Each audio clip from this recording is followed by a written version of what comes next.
Welcome back, everyone. Tonight, we're diving into some deeply unsettling tales from the quiet hours of the night, when warehouses turn into echoing mazes of shadows and secrets. These are real accounts from people who pulled overnight shifts in these massive, forgotten buildings, places stacked high with boxes and machines that hum like distant heartbeats. If you're listening in the dark, maybe keep a light nearby. Let's get into it. Our first story comes from a guy named Alex, who worked the graveyard shift at a distribution center on the outskirts of a small industrial town. Alex was in his early 20s, just trying to save up for college, and the warehouse was this sprawling beast of a place, rows upon rows of metal shelves stretching out like endless corridors, lit only by flickering fluorescent bulbs that buzzed like angry insects. The night shift started at 10 p.m. When the day crew clocked out, and by midnight, it was just you, the forklifts, and the silence. Alex's job was simple: inventory checks on the back shelves, the ones nobody liked because they were farthest from the break room, tucked away in a corner where the air felt thicker, cooler, like the building was holding its breath. One night, about 3 months into the job, he was scanning barcodes on a pallet of canned goods when he heard it, a soft scraping, like nails on cardboard, coming from the shelf above him. He froze, flashlight beam cutting through the dust motes, but nothing moved. Probably rats, he told himself, shaking it off. Warehouses were full of them, scampering in the walls, but as he moved down the aisle, the sound followed. Scrape, pause, scrape. Closer now, like it was matching his steps. His heart picked up, that slow thump in his ears, and he swung the light up, empty boxes, stacked neatly, no sign of life. He radioed his buddy Mike in the front, but Mike just laughed it off over the static. "You're hearing ghosts, man. Keep working." By 2 a.m., the scraping had turned into whispers. Faint at first, like wind through cracks, but then words, garbled, overlapping, like a crowd murmuring just out of earshot. Alex stopped dead in the middle of aisle 47, sweat beading on his forehead despite the chill. He could feel eyes on him, that prickling on the back of his neck, and when he turned, his light caught something. A handprint on a box, fresh, smeared in what looked like oil or grime, fingers splayed wide. It hadn't been there before. He reached out, touched it, cold, sticky, and yanked his hand back like he'd been burned. The whispers grew louder, pulling him deeper into the stacks. "Help! Stay!" they hissed, voices of men and women, old and young, blending into a chorus that made his skin crawl. He bolted for the main floor, but the doors wouldn't budge, jammed or locked from the outside. Panic clawed at his chest as the sounds closed in, footsteps now echoing his own frantic ones. Finally, he pounded on the emergency exit until a security guard yanked it open from the lot. The next day, Alex quit. But here's the twist that still haunts him. When he got home and washed his hands, that grime from the print wouldn't come off.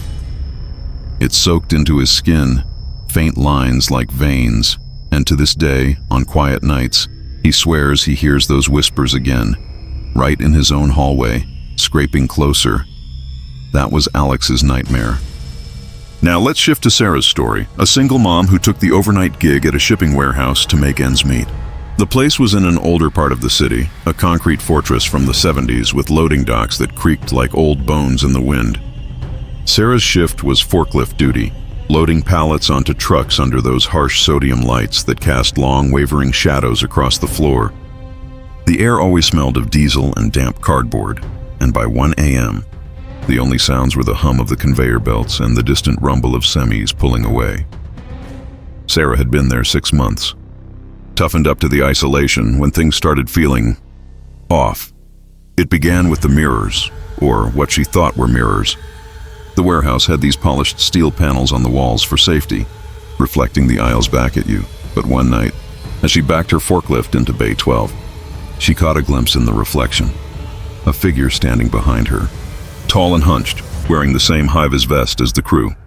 She whipped around, nothing. Just empty space, the shadow of a pallet swinging gently. She chalked it up to fatigue, kept working. But the next night, it was there again, closer in the reflection, its face blurred, but eyes dark holes staring right through her. Her breath hitched, the forklift's engine growling low as she killed it and listened. Footsteps, soft, deliberate, padding across the concrete behind her. She spun, heart slamming, and saw only her own shadow stretching unnaturally long. "Who's there?" she called, voice echoing too loud in the vastness. Silence answered, thick and waiting. Over the following weeks, the figure in the reflections grew bolder. It mimicked her movements at first, lifting an invisible box when she did, turning when she turned, but then it deviated. While she stacked crates, it lingered, arms hanging limp, head tilting like it was listening to something she couldn't hear. The air grew heavy, charged with that metallic tang of fear sweat, and Sarah started dreading the bays with the most reflective surfaces. One stormy night, thunder rattling the roof like fists on a drum. She saw it reach out in the steel panel, fingers brushing the glass-like surface from the other side. She dropped her load, the crash echoing like a gunshot, and ran for the office, slamming the door behind her. Peering through the blinds, she watched the bay. Her forklift sat idle, but in its headlight beams, a shape detached from the wall, tall, vest flapping empty, shambling toward the door. It passed right through where she'd been standing moments ago, and Sarah swears she felt a cold breath on her neck, like it had followed her shadow instead. She never saw it clearly, never learned what it wanted, but after that night, the reflection stayed empty. Sarah still drives past that warehouse sometimes, and in her rearview mirror, she catches glimpses, just for a second, of that hunched figure riding shotgun, silent and uninvited. If those first two got your pulse racing, wait until you hear about Jamal, who stocked shelves at a massive fulfillment center during the dead of night hours. This place was a monster. Automated sorters whirring like mechanical hearts, aisles towering 30 feet high with conveyor belts snaking overhead. Jamal, a vet in his 30s, liked the solitude. It gave him time to think, away from the chaos of the day. But solitude has a way of amplifying the small things.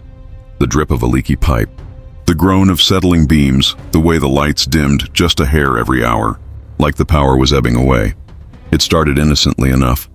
A loose panel in the sub-basement, where they stored overflow. Jamal was down there one humid August night, flashlight cutting through the gloom as he wedged boxes into place.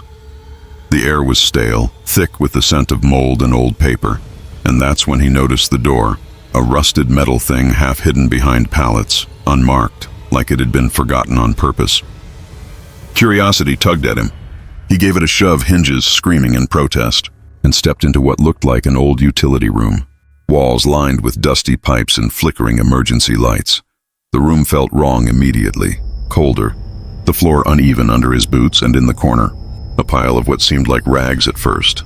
But as his light swept over it, shapes emerged. Small shoes, a faded backpack, children's drawings yellowed with age. Jamal's stomach twisted. This wasn't storage. It was a memorial, or a grave. Scribbled notes taped to the wall read "Lost" with names and dates from the 80s. Kids who'd vanished from the nearby neighborhood back when the warehouse was under construction.